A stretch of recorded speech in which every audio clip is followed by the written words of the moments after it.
Hi, ഞാൻ doctor Sheeba, മെട്രിയ ഹോസ്പിറ്റലിലെ lactation consultant ആണ്.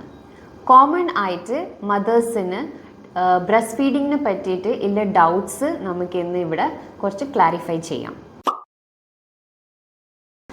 ഫസ്റ്റ് ക്വസ്റ്റ്യൻ ആണ്, നമുക്ക് ബ്രസ്റ്റ് ഫീഡിങ് എപ്പാന്ന് ഇനീഷ്യേറ്റ് ചെയ്യാൻ പറ്റുമോ? നോർമൽ ഡെലിവറി ഓർ CS ആണെങ്കിലും മദറും ബേബി ഫൈൻ ആണെങ്കിൽ നമുക്കൊരു 1 അവറിനുള്ളിൽ ബ്രസ്റ്റ് ഫീഡിങ് ഇനീഷ്യേറ്റ് ചെയ്യാൻ പറ്റും, സ്റ്റാർട്ട് ചെയ്യാൻ പറ്റും.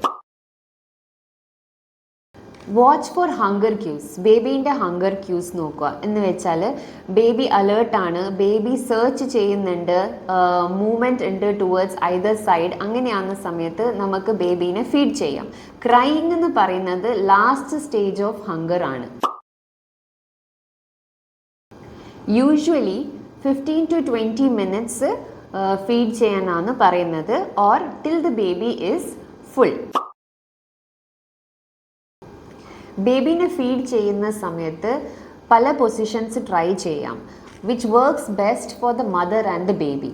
ചില പൊസിഷൻസ് നമുക്ക് ട്രൈ ചെയ്യാൻ പറ്റുന്നത് cross cradle position, cradle position, അല്ലെങ്കിൽ ഫുട്ബോൾ പൊസിഷൻസ്, അങ്ങനെയാണ്.